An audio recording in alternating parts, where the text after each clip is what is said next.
Айде да се снимаме с Лиза.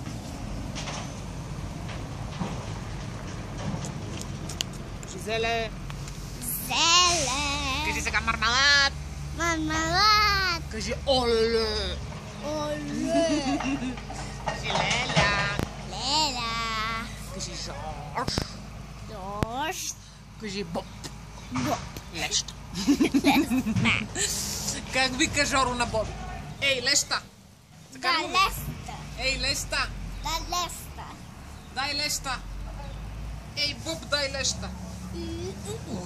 Вие сте клуба на реираните, като гледам. Да, ние сме на синьо-бели черти.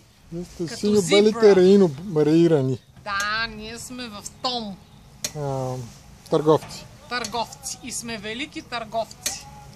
А един търговец... Лиза е търговец с краката нагоре в момента. И с ръцата нагоре. И с опашка надолу. Ама нали ти казах да не си отваряш устата, ще влезе някоя муха. Вири го до пето, някоя муха да го щипне.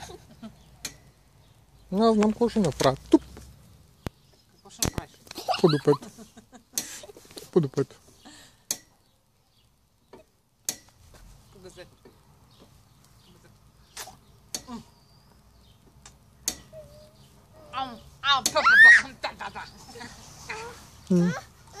Какво стана? Налапах на Лиза мръсните пръсти без да искам. Ау, стана авария с пръсти. Па тя си ги лапа непрекъснато. Верно! Я да видя как ги лапиш. Тя даже каза, че като се прибере, иска мама да изготви една супа от кожички. Верно, че каза супа от кожички. Лиза, това пръст, дето го лапнах преди това, бъркаш ли ти в носа с ополите?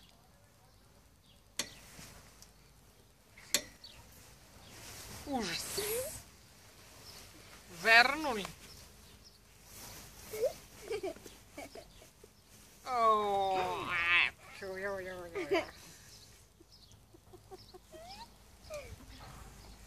Така ли? Да. Така ли правиш? Да. Нали знаеш, че така не се прави? Само веднъж може. Само веднъж. Ти колко пъти го направи? Не колко пъти. Нали? 100,000,000. 1 million thousand. 100,000,000. 100 million thousand. Това много ли е, Лиза? Хайде да си играем на кое е повече. Кое е повече? Кое е повече? 100,000,000.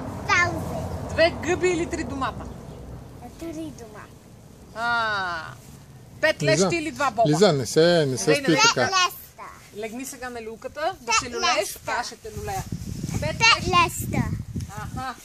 10 ябълки или 20 банана? 20 банана. Един татко или една мама? Equal. А? Equal. Поравно са.